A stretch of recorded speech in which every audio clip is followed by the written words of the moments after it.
हमारे मुख्यमंत्री ने, तो मैं उनको आशीर्वाद करूं।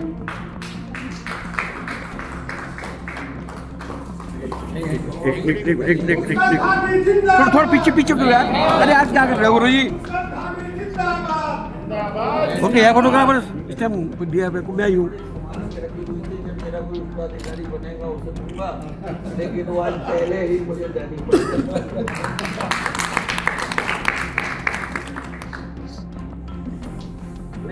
आदरणीय प्रधानमंत्री जी की मन की बात पूरे देश और दुनिया वासियों को एक नई प्रेरणा देते हैं। नया प्रोत्साहन होता है, उत्साहवर्धन होता है।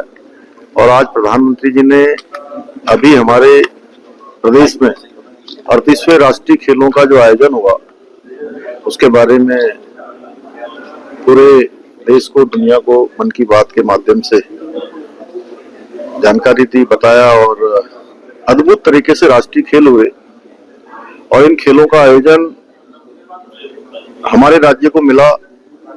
मैं इसके लिए आदरणीय प्रधानमंत्री जी का हृदय से सभी उत्तराखंड वासियों की ओर से धन्यवाद करता हूं कि ये बड़ी जिम्मेदारी थी हमारे लिए, क्योंकि शुरुआत में बड़ी चुनौती जैसा लगा, लेकिन आदरणीय प्रधानमंत्री जी के आशीर्वाद से, उनके मार्गदर्शन में ये खेल हमारे राज्य के विभिन्न स्थानों पर आयोजित किए गए। 11 स्थानों पर ये खेलों का आयोजन हुआ और किसी भी खेल प्रतियोगिता को करवाने के लिए ये पहला अवसर है कि हमको राज्य के बाहर नहीं जाना पड़ा। हमने राज्य के अंदर ही सारी प्रतियोगिताएं आयोजित की, चाहे वो हमारा जनपद हरिद्वार हो, देहरादून हो, टेहरी का शिवपुरी हो, ऋषिकेश के आसपास का क्षेत्र हो, टेहरी में वाटर स्पोर्ट्स की बड़ी प्रतियोगिता हो, हल्द्वानी में राष्ट्रीय खेलों का समापन का अवसर हो, पिथौरागढ़ में बॉक्सिंग हो, अल्मोड़ा में योगासन हो, और एक छोटे से स्थान पर उधम सिंह नगर जनपद के गांव में भी, चकरपुर गांव में भी 38वें राष्ट्रीय खेलों की मलखम प्रतियोगिता आयोजित की गई। ये पहला अवसर है। और इस खेल में राष्ट्रीय खेल में एक Guinness book of world record भी इसमें बना है कि राफ्टिंग की प्रतियोगिता शारदा और काली नदी में दिन में नहीं, रात्रि में सफलतापूर्वक संपन्न हुई।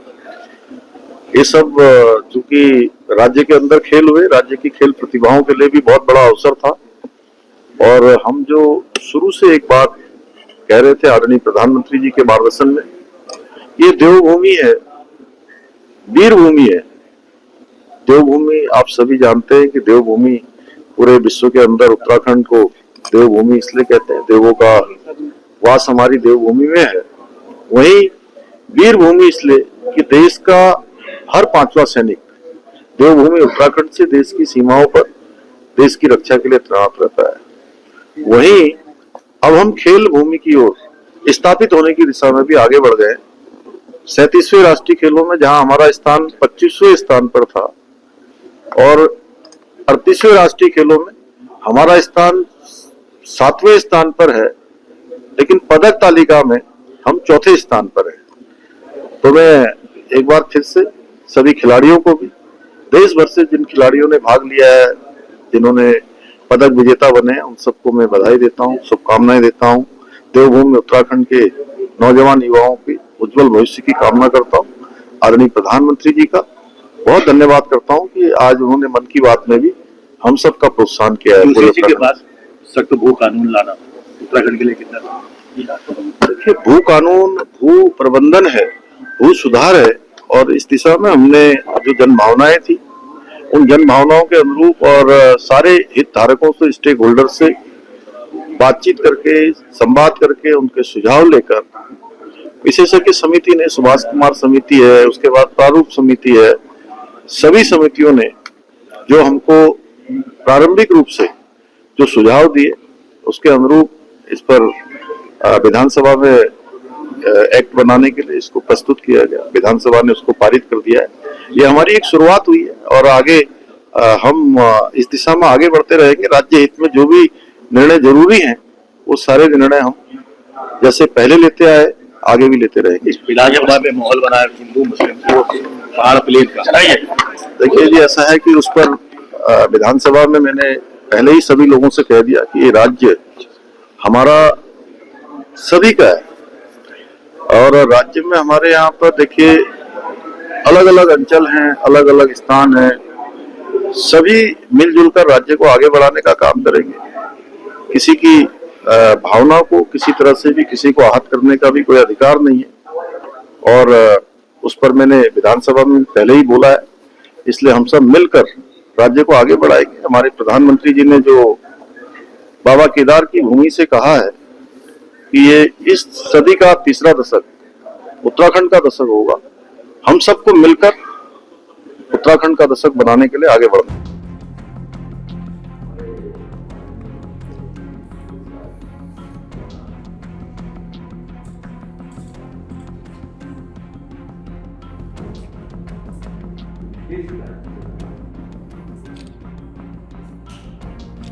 अभी जब ये कार्यक्रम चल रहा है, इस तारीख जो राष्ट्रीय खेल हो और खेलों की प्रधानमंत्री जी ने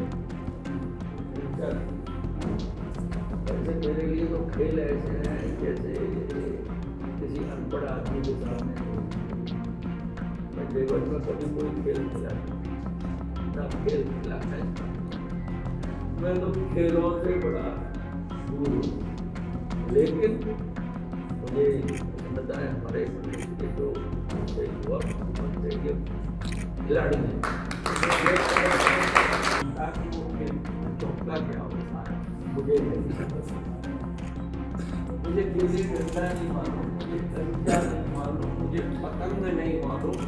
मैं कोई जीवन में RSS में शामिल पड़ी हो वैसे तो किया है। बाकी ये जो खेल के नाम पर कोई चीज होती है, मैं किसी खेल का खिलाड़ी नहीं हूँ, लेकिन हमारे प्रदेश का अमर उजाला जीवांजलि के सारथी की मदद लें और महाकुंभ में स्नान जरूर करें।